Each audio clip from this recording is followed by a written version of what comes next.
Hello everyone. तो विजय diagnostic के Q4 के नंबर्स निकल कर आ चुके हैं। तो चलिए देखते हैं कैसे नंबर्स निकल कर आए हैं। साथ ही हम इसका पूरा चार्ट एनालिसिस भी इस वीडियो में करेंगे। तो वीडियो को एंड तक देखिएगा। और देखिए रिजल्ट आ चुके हैं। तो इसके बाद जो है मैनेजमेंट की तरफ से कमेंट्री निकल के आएगी इसके कुछ सालों के गाइडेंस और ग्रोथ से रिलेटेड। तो वो मैं आपको जैसे ही निकल के आएगी सबसे पहले अपडेट कर दूंगा। उसके लिए सब्सक्राइब करना ना भूले। चलिए देखते हैं कैसे नंबर्स निकल कर आए हैं। डिविडेंड, जी हाँ, 2 रुपये पर इक्विटी शेयर का हमें डिविडेंड देखने को मिल रहा है कंपनी के द्वारा। चलिए बढ़िया है। डिविडेंड तो हमें देखने को मिल रहा है। चलिए रिजल्ट पर आते हैं हम सीधा अब।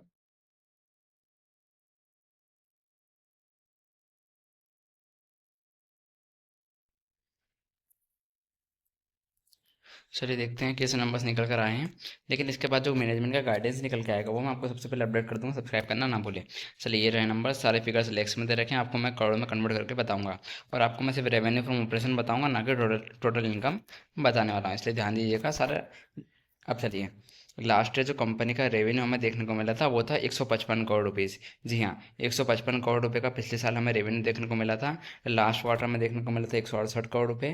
और इस बार आया 173 करोड़ रुपए। मतलब रेवेन्यू में एक अच्छे खासी बढ़त हमें कंपनी के देखने को मिल रही है। सिग्निफिकेंट ग्रोथ हम कह सकते हैं।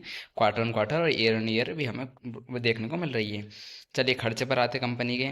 लास्ट ईयर जो कंपनी के खर्चे थे वो 114 करोड़।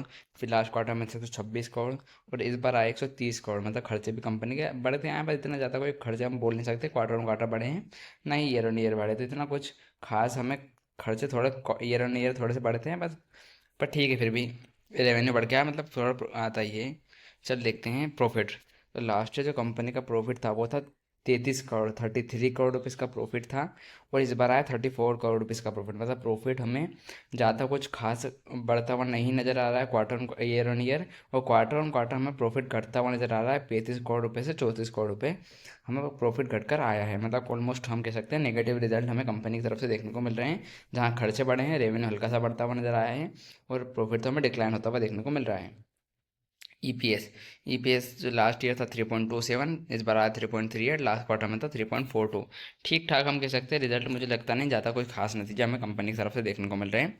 ईपीएस भी हल्का सा बढ़ता देखने को मिल रहा है। Year on year quarter on quarter घटता हुआ देखने को मिल रहा है। चलिए देखते हैं अब इसके चार्ट एनालिसिस पर जैसे ही मैनेजमेंट का गाइडेंस निकल के आएगा वो सबसे पहले आपको अपडेट कर दूंगा। गाइडेंस के लिए सब्सक्राइब करना ना भूलें। तो देखिए, रिजल्ट के बाद हमें एकदम फ्लैट मूव देखने को मिल रही है। 1% ग्राउंड हमें स्टॉक अभी तेजी दिखाता हुआ देखने को मिल रहा है।